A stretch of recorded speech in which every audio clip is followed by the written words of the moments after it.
so many small chunks. Out on Casper Frank Muller's charter boat off Nuuk, Greenland's splendor is revealed. But its people are hurting. Donald Trump's attempt to treat this place like a big real estate deal has left many feeling raw. We live in one of the last untouched ecosystems on Earth. We have 56,000 people living on what's equivalent to 1/3 of the United States square meter wise. So for us, it's all about staying together strongly. It's about being together, focusing on our families, and we're just hoping for everything to calm down quite soon because we don't want to be disturbed. U.S. President Donald Trump says force is off the table for controlling Greenland, but many people here feel the threat is far from over, and it's essential that Greenland become more resilient against future threats. And they say that's where Canada can help.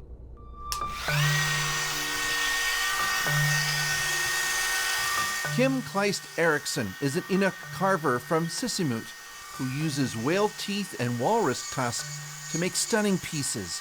His response to Trump's bid to take over his home has been unique.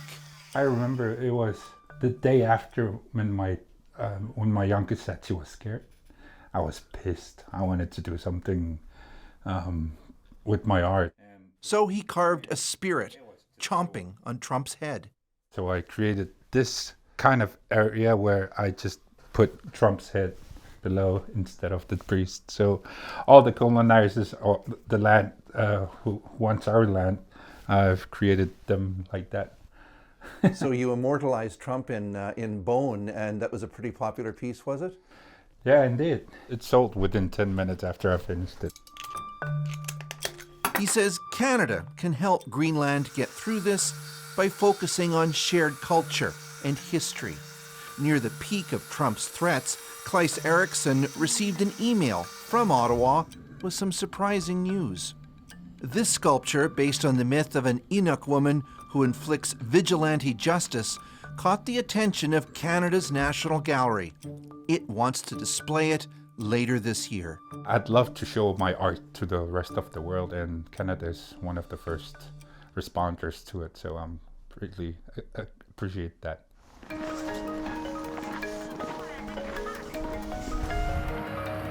I think Canada's great. So it's a bit of a model for you? Yeah. Others here see more potential Canadian connections. At 22, Nivi Rosing is Greenland's youngest member of parliament. Barely a year ago, she was a post-secondary student in Ottawa, taking Inuit studies. I just fell in love with Canadian culture, and there's so many Inuit, and we're all connected. Language, culture, and even family ties. Rosing returned home to contest the parliamentary election, and she won a seat. After Trump announced he wanted control of Greenland, she suddenly found herself engaging U.S. Congress members, trying to find a way through the crisis. She says no one in Greenland believes Trump is really giving up. Dog owners are vaccinating their dogs so they can leave the country if there's any sign of an invasion. So people are very scared. Even now, even after he's backed off? Yeah, because he's so unpredictable. Rosing says the U.S. president seems focused only on Greenland's territory and its military value, whereas cultural links with Canada can be reinforced and celebrated. We want closer ties with Canada. If it's culturally, if it's, business, if it's education, I think we want to work with Canada. Trump's threats brought Greenlanders together. Political opponents put their disputes on pause. But that unity is starting to fray. Greenland is a semi-autonomous territory of the Kingdom of Denmark, and almost 90% of the population are Inuit, or Kalaallit. Most here see full independence as a future goal, but they're split on how quickly it should happen. The governing coalition says Greenland should go slower, while the opposition argues Trump's intervention should not delay it. Since 2018, Juno Bertelsen is with the opposition party called Nalarak. The Greenlandic people has been seeking independence, becoming a sovereign nation for many years, and it's a political fight that will not be abandoned. And in that sense, Bertelsen believes a stronger Canadian presence in Greenland can help. In terms of building on trade, cultural exchange, education, on the job market, in all kinds of different sectors, we can have partnerships with Canada that gives us better stability in Greenland. The crisis has also changed the way Danes and Greenlanders see and think about each other. We met Danish police officer Peter Juland as he was taking a polar bear dip in the freezing waters of Nuuk's harbor. Oi!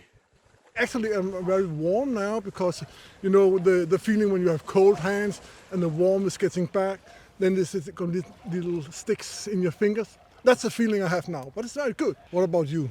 Have you done it? No.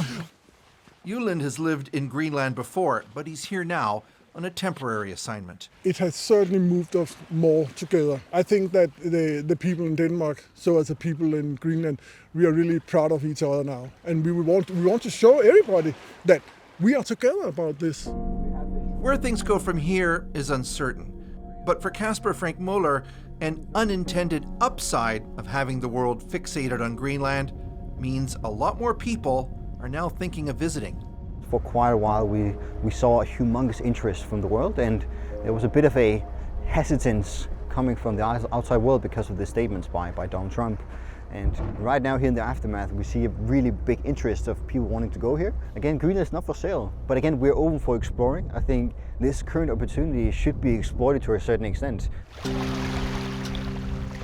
The Arctic ice may be melting and shifting, but Greenland's determination to control its own destiny, with some encouragement from Canada, is not.